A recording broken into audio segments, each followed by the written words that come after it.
Only moments ago, former President Donald Trump wrapped up his meeting with congressional Republicans up on Capitol Hill. It marked his first visit since telling his supporters to, quote, fight like hell just ahead of the deadly January 6th riot.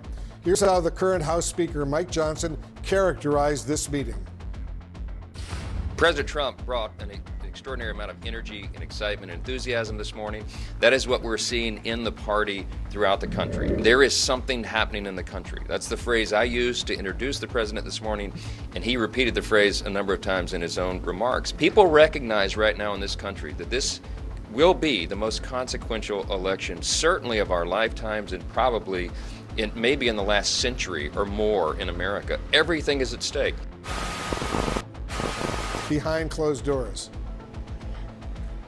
Yeah, Wolf, I will remind you that this was set up as sort of an introduction to Donald Trump, or a reintroduction. This is the first time he's meeting with these large groups of lawmakers. First it was Hill Republicans. Later today it will be with Senate Republicans behind me.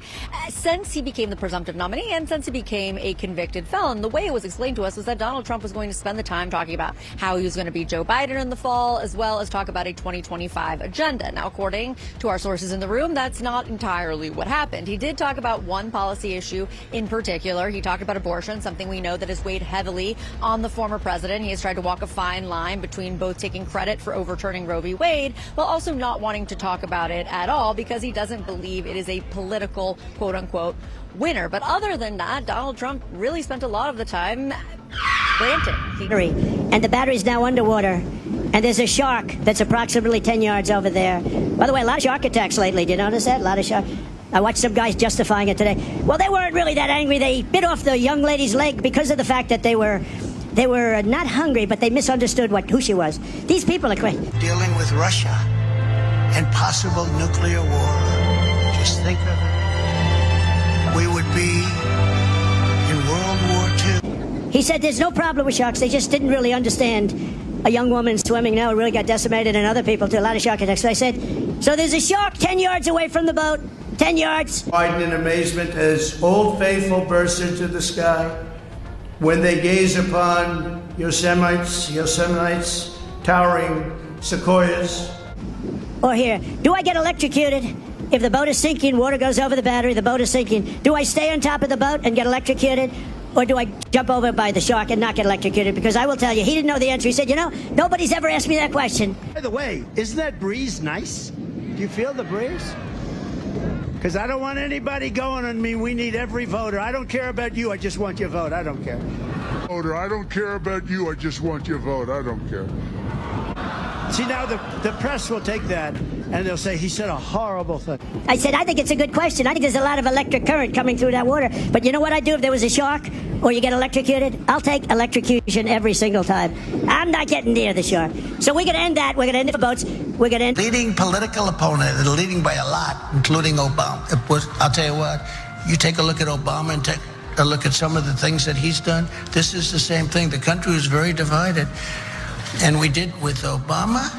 We won an election that everyone said couldn't be won. Talked about different races. He talked about various Republicans who had voted to impeach him, taking credit for the fact that so many of those Republicans are no longer in office. At one point, he even talked about Nancy Pelosi's daughter, saying that her daughter had told him in a different lifetime Nancy Pelosi and Donald Trump would have had a great romance. It sounded like a real Donald Trump kind of back and forth ping-ponging type of speech. Johnson obviously saying that was energetic and excited. I will tell you that we had spoken to a number of lawmakers who said that they were hoping that this would bring some unity to the party, which has obviously been very fractured, particularly in the House around Speaker Johnson, First Speaker McCarthy. It does sound like, at least from what Speaker Johnson said, there is some of that rallying around Donald Trump party unity that happened today at that meeting.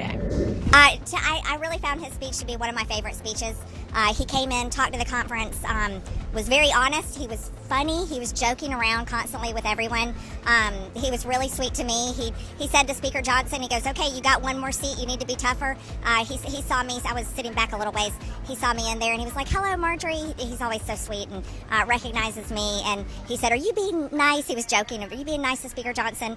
And I said, eh. And he said, okay, be nice to him. And I nodded my head. And then So obviously Marjorie Taylor Greene, Wolf, they're trying to make light of a situation that really embattled Republicans for several weeks just last month. It's also clear, though, that Donald Trump laid out a couple of policy proposals, not in necessarily a serious way, but Marjorie Taylor Greene telling me that at one point Donald Trump seemed to entertain the idea of no income taxes for Americans. That is something she said he was just sort of throwing out there as a potential idea, just really bringing you back to the fact that Donald Trump in these forums likes to have a discussion, likes to feed off the audience, doesn't want this just to be him delivering a message. But I also want to talk about that shot of Trump surrounded by his followers, let's put it that way, Republican leaders, clapping. I'm just sorry to make the comparison, but I have to. Joe Biden would tell them to stop. This man needs so much from his followers. And I guess they made a decision here. A lot of them made a decision between self-respect and reality. Your thoughts? Well, clearly there's Ted Cruz there, who he made fun of his wife. He made fun of his father, said he had something to do with killing Jack Kennedy. It's awful. Lindsey Graham mystifies me, just mystifies me that he's applauding there.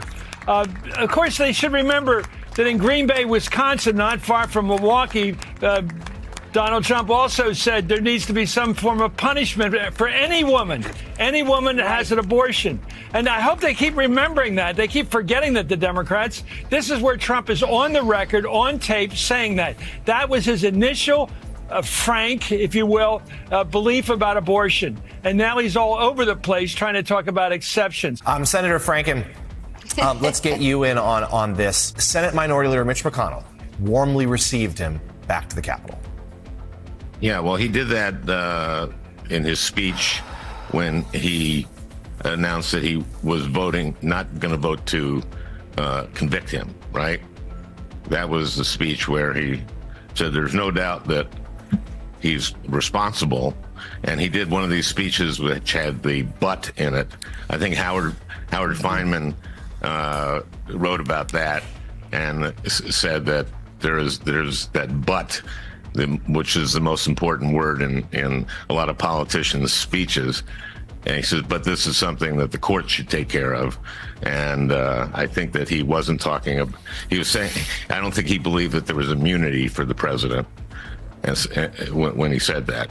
Yeah, so McConnell, I don't think McConnell had talked to Trump in 4 years since that time. And seeing these Republicans bend over backwards to welcome the man in the place where he incited a riot, okay? And that place was trashed because of him. People are in jail because of him, and yet these people are willing to do this. And I mean it in all honesty, we've already lost 50 years of rights. And it feels to me that how can you trust any Republican who supports Donald Trump at this point, which is most of them, to defend women in the face of other battles ahead when it comes to our freedoms and our rights and our health care? Yeah, you know, looking at this room, that I don't want to be hyperbolic, but it has a feel something more akin to what you would see out of state media from North Korea than it does from the United States. Just the obsequious flattery, it's really sickening. But pulling back a moment, it really is disturbing because it should take us back to 2016 when there were many reasonable, smart Americans who said to themselves, well, I don't really like either candidate, but how bad can Trump be? And I think there was a lack of, just a failure of imagination about how bad things could get, about how much of a threat this man and his movement really was to democracy. And I think this is a moment to re-examine these stakes, which are even higher, because, of course, this is a candidate who has said if he was elected again, that he would have an entire term based on retribution.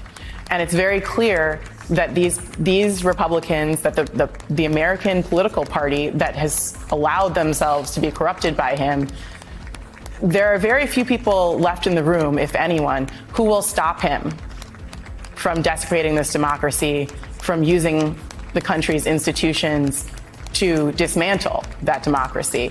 And so you wonder, will we even see the same kind of moments of political courage that we did from some Republicans on January 6th? It doesn't look like that's the case. It looks like those people are no longer anywhere near Donald Trump. And what's left is a room filled with people who will do anything that he wants and says. And that should really send a chill down the back of every American. And I think we really should be thinking about that, because I think voters have a tendency to forget how bad it was under Donald Trump, but also to forget that a lot of people didn't think it was going to be that bad. And again, I think that we should use our imagination. Things could get much worse.